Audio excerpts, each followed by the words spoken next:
Bwana, mambo vipi mtazamaji wa Chris Media 24? Of course ni siku nyingine tena ambayo tunakutana kwa ajili ya kuweza kupeana taarifa mbalimbali, burudani, michezo na mengineyo kibao ambayo yamezidi kuchukua nafasi kinoma kupitia mitandao ya kijamii.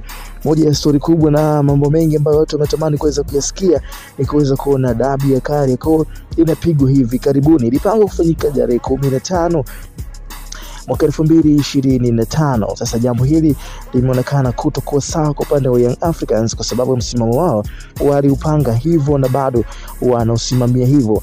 Jana umefanyika mkutano wa waandishi wa habari. Meneja mawasiliano kutoka klabu ya Young Africans Ally Kamwe amezungumzia hitimisho na tamati ya mchakato huu ambapo utaenda kufanyika. Anasema kuwa licha ya Yanga kutocheza mchezo wowote katika ligi ya NBC mwaka huu ikiwa ni mwisho wa msimu na marizika, na Yanga pia ambao of course watapata hasara zipi baada ya kutokucheza mchezo huu wa dabi ya Kariakoo. Huku wengi wakitaja kwamba pengine alama 15 zinaweza kupokonywa na kuweza kushika mpaka nafasi ya pili, jambo ambalo linatengeneza taswira mbaya au taswira ambayo inakuwa sio nzuri kwa mashabiki na wananchi Young Africans. Meneja wa mawasiliano kutoka Young Africans Ally Kamwe anakuambia atokee mwanaume yoyote aguse au punguze alama zao kwenye ligi bana. So itakuwaje?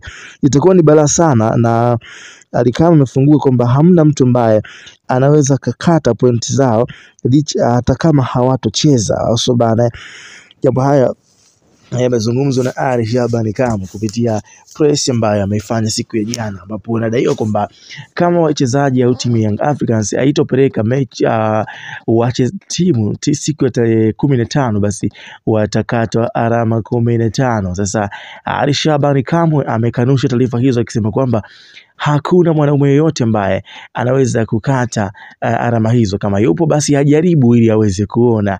Sasa unaweza ukacomment hapo chini, je, ni kweli hakuna kuweza kuzikata point? Je, timu hizi za Kariakoo ni kubwa zaidi kuliko hata uongozi wa club TFF na vitu kama hivyo? Unaweza kuachia maoni yako hapo chini. Mimi naitwa the one and only OSP.